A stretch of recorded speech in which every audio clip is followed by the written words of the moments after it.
Okay, before we start, Alex, did you see that email thread this morning? Oh no, the long one? Yes, the one where everyone replied, just looping back 5 times. Yes, that one. I read it twice and still wasn't sure what people actually wanted. Exactly. And let me guess, you had an opinion, but you didn't say anything. Yeah, I knew I didn't agree, but my brain just said, stay quiet, it's safer. That moment right there, that's what we're talking about today. Disagreeing at work? Yes, but calmly, politely, without sounding rude, and without sounding unsure of yourself. That already sounds like something I need. You're not alone. A lot of people understand English very well, but when it's time to disagree, especially in a meeting, everything feels risky. Because it's not just English, it's people, jobs, impressions. Exactly. And that's why this episode matters. By the way, welcome back to English on Autopilot. I'm Alex. And I'm Mary. And today we're talking about something very real, very normal, and very fixable. Because disagreeing doesn't mean arguing. Yes, and it doesn't mean being negative. It just means you have a different idea. Right. And at work, that can actually be a good thing, if you say it the right way. That's the hard part.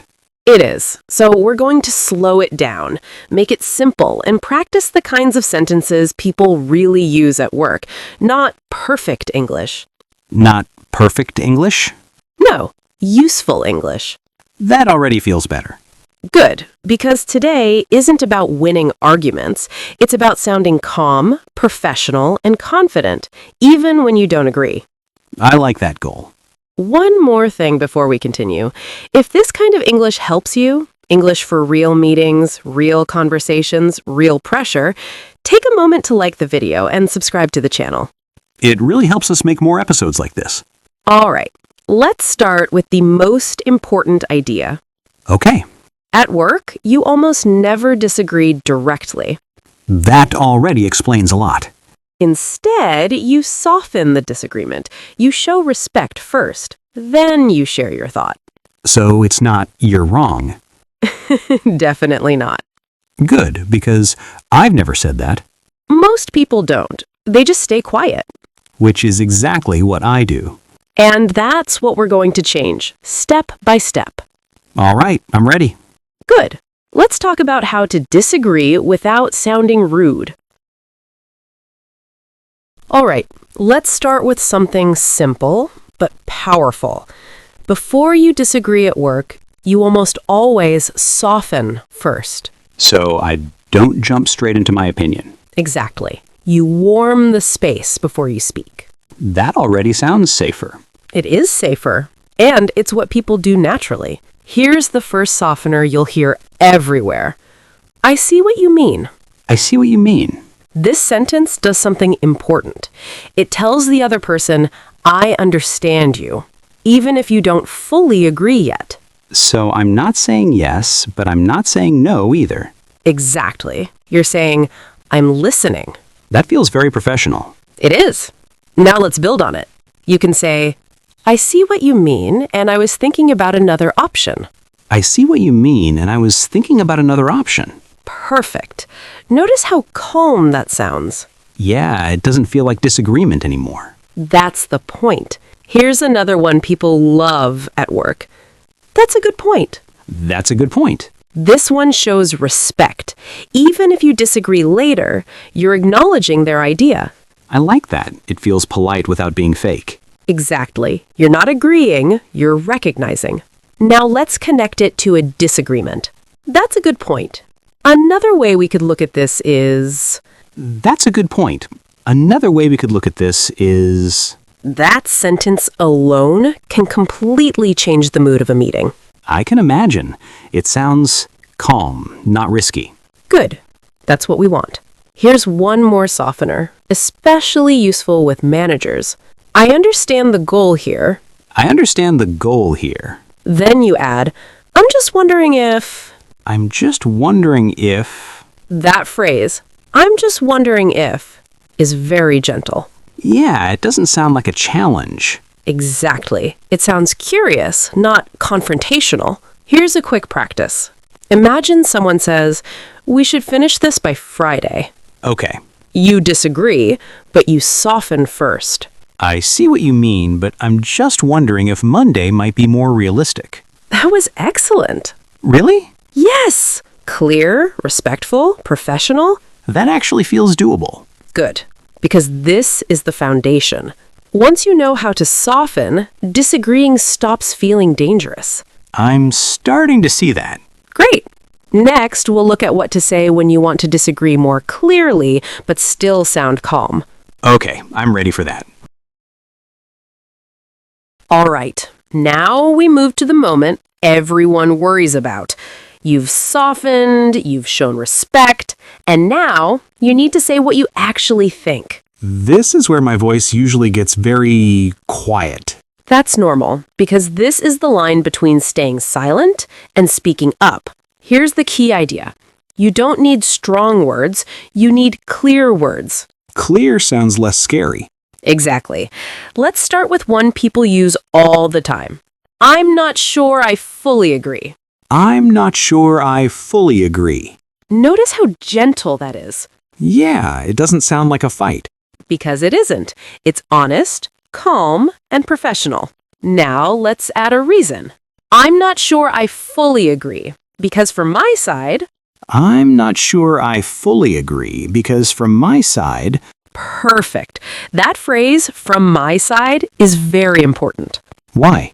Because it shows this is your perspective, not a personal attack. Oh, so I'm not saying they are wrong. Exactly. You're saying, this is how I see it. Here's another strong one. I see it a little differently. I see it a little differently. That sentence is very popular at work. It sounds safe. It is safe, and it invites discussion. Now, let's build it. I see it a little differently. What if we try... I see it a little differently. What if we try... That's excellent. It feels more like teamwork. Exactly. You're not opposing, you're contributing. Here's one more that works well in meetings. I have a slightly different view. I have a slightly different view. Again, very calm. I notice none of these sound emotional. That's intentional. At work, calm language is powerful. Let's do a short practice. Imagine someone says, "This is the best solution." Okay. You disagree politely. I see it a little differently. I think there might be another option. That was very good. Really? Yes, you didn't rush, you didn't apologize too much, you stayed calm. That feels different from how I usually speak. Because you're not defending yourself, you're sharing an idea. That's a big shift. It is. And once you feel this shift, speaking gets easier. One last thing before we move on. You don't need to disagree every time, but when you do, these phrases protect your confidence. I can feel that already. Good. Next, we'll talk about what to say when you need time to think before disagreeing. Oh, that's very real for me. Then you'll like the next part. All right, this part is very important because sometimes you do have an opinion, but you need a moment to organize it. Yes. That happens to me a lot. And many people think they have to answer immediately. That pressure is the worst part. Here's the truth. At work, it is completely okay to take a moment. Really? Yes, and people do it all the time. You just need the right sentence. Okay, I'm listening. Let's start with a very simple one. Let me think about that for a second. Let me think about that for a second. That sentence alone can lower your stress. It already does. Because you're not frozen anymore. You're in control of the moment. Here's another one you'll hear often. That's a good question. That's a good question. This one works beautifully. Because it sounds confident? Exactly. You're not saying you don't know. You're saying the question deserves thought. Now let's combine them. That's a good question. Let me think about it for a moment.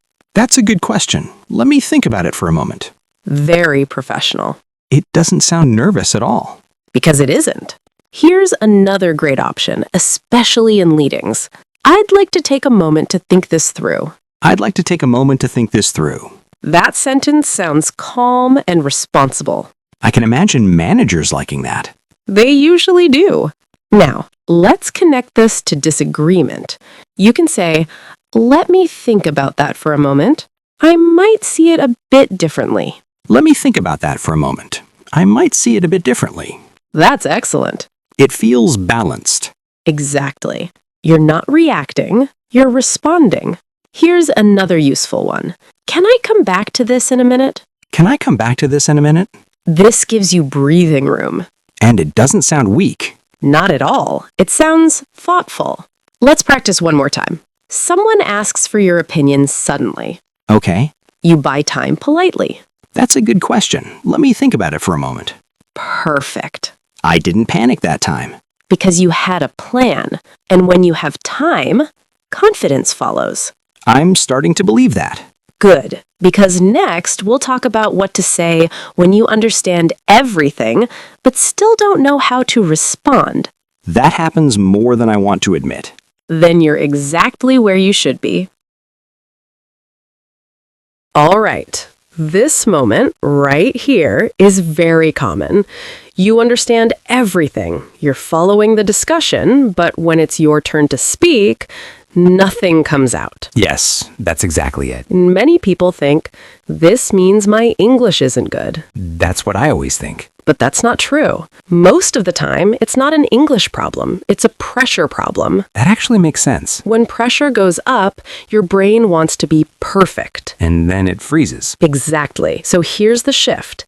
You don't need the perfect answer. You just need a starting sentence. A starting sentence. Yes, something that keeps you in the conversation. Here's one you can always use. I see what you're saying. I see what you're saying. That sentence buys you space. It feels calm. It is calm, and calm sounds confident. Here's another very powerful one. I see what you're saying. Let me think about how to respond. I see what you're saying. Let me think about how to respond. That sentence alone can completely change how you feel. I actually feel more relaxed saying it. Because you're no longer trapped. You're moving forward. Here's another option. I'd like to give this some thought and share my view in a moment. I'd like to give this some thought and share my view in a moment. That sounds very professional. And not rushed. Exactly. Confidence at work is not about fast replies, it's about steady ones. That's a big mindset change for me. Good, because once you accept that, speaking up becomes much easier. I can feel that already. And remember this. You're allowed to think. You're allowed to pause. You're allowed to disagree calmly. That feels relieving. It should, because when you stop fighting the moment, your English starts working for you. I like that idea. Good. Let's bring everything together and close this out properly. Okay, I'm ready. All right, let's take a moment and look at what you've done today. You learned how to soften before disagreeing. You learned how to share a different idea calmly. You learned how to buy time. And you learned what to say even when your mind feels a little blank. That's not small. That's real progress. It really feels different now. Disagreeing doesn't feel so risky anymore. Exactly. Because disagreement doesn't have to be loud. It doesn't have to be emotional. And it definitely doesn't have to be rude. It can just be clear. Yes, clear, calm, and professional. And remember this, people at work don't expect perfect English. They expect thoughtful communication. That takes a lot of pressure off. It should, because confidence at work isn't about speaking fast. It's about speaking with intention.